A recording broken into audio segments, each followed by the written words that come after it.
All right, welcome to my channel. It's William Jami, and today I want to talk to you about the how to measure. So previously, I talked about the concepts of observation. So draw from observation rather than from concept, and what a good way to observe things by like observe that intensely, observe that like perfectly, measure things. Okay, so you got a great measure, you got great proportion, and yeah, that's why we start from still life. So if the thing that is constantly moving, you can measure that with ease, at least not with the help of say a camera. So you might take a shot and then measure that later. But right now, that's from still life. So say for example, you are drawing a big tree, and that tree is so big you can't possibly draw like the same proportion on your canvas. So what you're going to do is you kind of shrink it a little bit. And I've seen a lot of cool style artists that they do something like this. Okay, so there is yeah, I think my camera is not big enough to capture the whole body. So I will just maybe I will draw something on the canvas to make do. Okay, so they will do something like really cool, I think.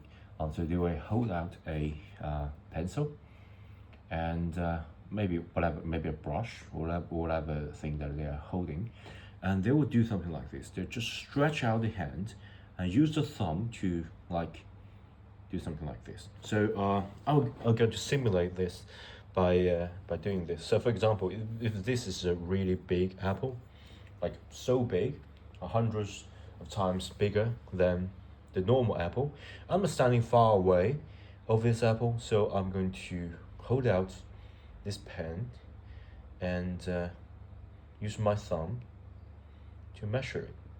So once I make this marker, and then I can transfer that into my actual canvas. So that will be approximately from here and to the place where I just set the marker over here. Okay, so basically this part. And of course you can scale it. So if you think that's too far away or too small, you can just you just double that. Okay, you can double it and place it here.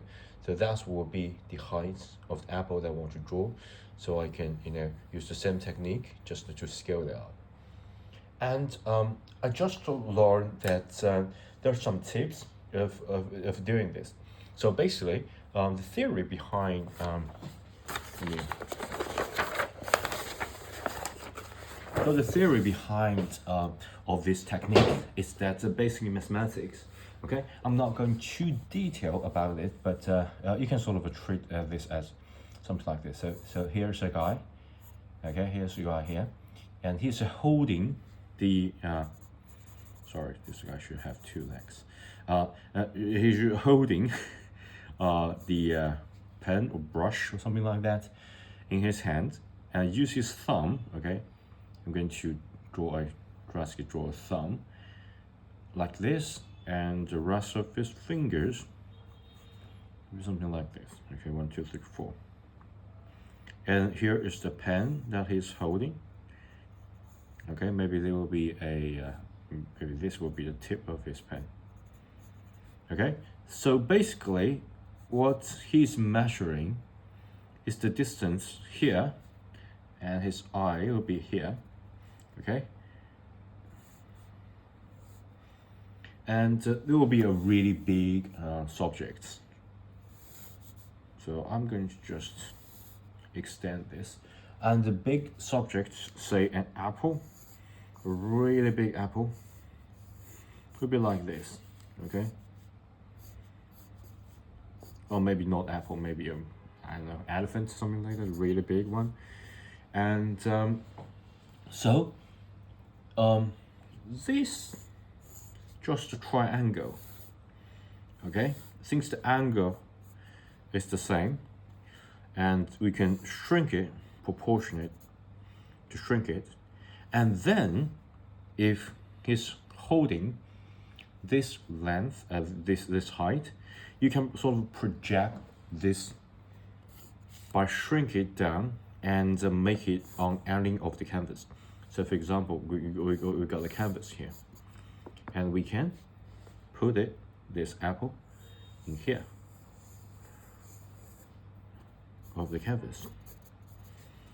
Right, so basically that's sort of like shrinking. And of course, you can use the same technique, like a double it, so you can make this double. Okay, so maybe it's doubling like this, so this will be doubling like this, and it'll be a much bigger apple is drawn. Okay, that's how to do the measuring. And there's some techniques that I learned when you do the measuring. One is that you have to, so for example, this person is like stretching his arm. Okay, so he should have a really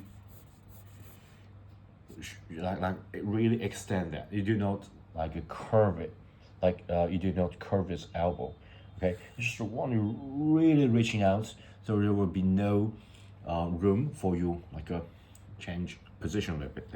So you should really just make. I think I need to focus on the canvas. Yeah, sometimes I record things and I find out that I did not focus on the canvas, and it just waste maybe half an hour work, and I can't record video. That'll be really frustrating experience. So I have to check the camera from time to time, and you have to really reach really straight in order to do that measuring. Because if it's not straight, sometimes if you curve, and the distance just got changed. Okay, so that will have a like incorrect measurement. And another thing is that sometimes we move our arm a bit. So sometimes it's not like the optimal situation. So sometimes you're measuring something like here, or maybe a tree, something like this. So you have to look downwards. So sometimes you're going to move your arm downwards, and you're doing the measurement like this. And this will change the distance between the eye. So the eye will be here, and the pen. Okay, so it's this is definitely different than if you say here, and you look at here, and you measure it. The distance is completely different. So in order to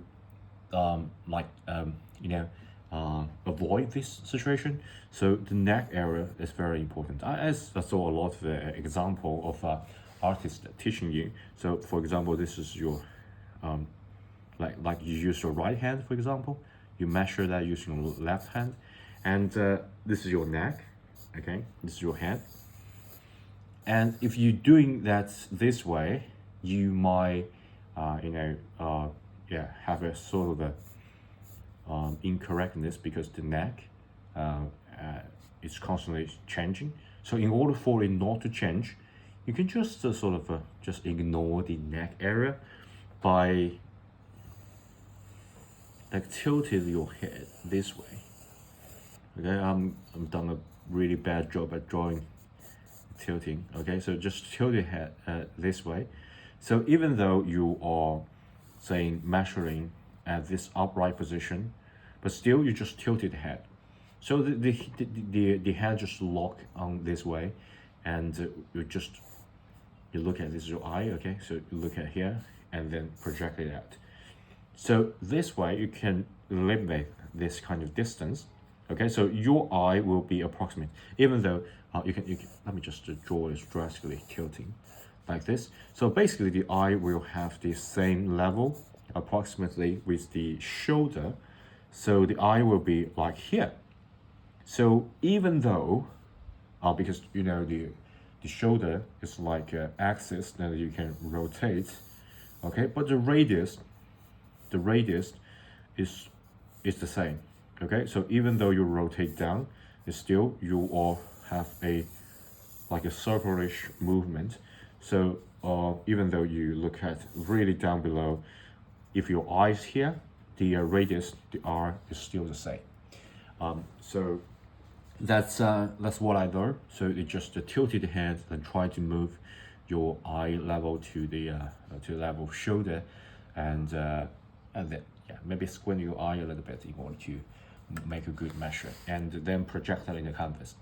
But that's not all. That's not all. This is just a technical part that I learned. But I thought of just have a thought about whether we do that in this like old, I think like a lost art of drawing, or lost art. Yeah, really like no pun intended. It's like a lost art. So this is like a traditional way of doing things, but we also get some like the modern way and more techy way of doing things. For example, I just my thinking here. So, for example, you can take a photo of it. Okay, you don't need to measure. You can take a photo, and you can even have a say like a projector. You take a photo, and here's your canvas, and you can project that into the canvas, so you get like 100% accurate measurement, and then say the width and height, you get all the information, and then you can draw that perfectly. And if like this is like a mind experiment, I love to talk about the thought during the video. Okay, this is just my style, my thing. Okay, so yeah, a lot of people hate it, but I'm not going to change it. It's just my style. I love doing this. And then if you like move forward a little bit, if you do that and you draw, and if you don't do that, you just from observation and use the pen to as a guidance and you draw, what's the difference between these two art? So for example, you also draw a apple in the end. What is the difference between these two? Is it two kind of technique that bring different results? Maybe the later one will give you a better result because they can get a good measurement. So the 100% measurement will have a result, and if you observe, you might just get a 19 or 80% of the correct observation. So sometimes you got it like a bigger, sometimes you got a smaller, something like that, and this can give you a result as well. So it will be the result A and the result B, and yeah, maybe this will not be 100, like because even though this is projection, you still need to draw on it, so there will be maybe 98% of the correctness. You get result B. And what about I extend a little bit? What about I use camera to just take a photo and use a special kind of printer to print the result out using charcoal? And I know this is a great advancement in 3D printing. So what about I change the material of 3D printing to some amazing charcoal printing machine and can just print out results? That will give you 100% accuracy of what you saw, and they can use the media that you use to print it out. So there will be a C, 100%.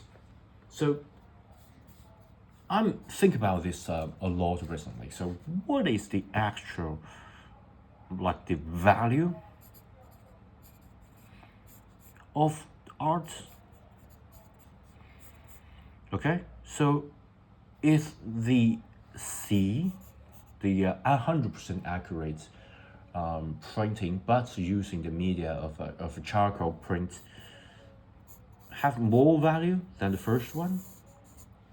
If you do that, if you just take a photo and you share that with your friends, you know, they may say, hey, this is worthless. Okay, I can take a photo using my phone, and I'm not going to buy this with $100. Okay, you might get saying like this. But if you say you draw that, you record the process, even though it's just 90% accurate, you maybe be able to sell that a few $100, or maybe if it's a masterpiece, you maybe sell that hundreds of thousands of US dollars. So what is the added value here? Why the more accurate, why people will not tend to pay money for that? Why people say that is worthless? This is a question that I've been pondering for a pretty long time especially when I first changed my whole career, my life choices by diving into the art and digital arts.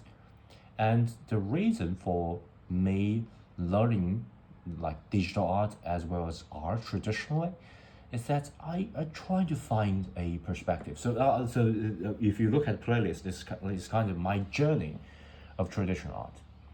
And while I'm learning, and I sort of like reflect on some of the techniques that are used by a lot of the traditional artists, as well as some masters, and I sort of ponder on the question of why they are doing this, and is it adding value, and what accounts for adding value. This is a question I simply can't explain. So if this technique of measurement can add value to your drawing, then perhaps more accurate measurement can add more value. So the photograph should have the utmost value. But it's not the case. So this word is so weird, and I don't know why. So currently, I have an explanation. What about you guys? I really want to hear your guys' opinion. I'm really puzzled about this. So the current explanation and the current answer that I found is that maybe we value human interaction as well as human work. So human do put effort in the scenario A and put less effort in scenario B and put nearly no effort in scenario C. So human will value this one because they know that you have a really hard time doing this, and you really put time to it, and you if you from a poetic point of view, you like really pour your heart out. You put your heart into this process, creative process, and you really put emotion into this kind of process. But essentially, it's just a hard work, okay? And I think human value hard work.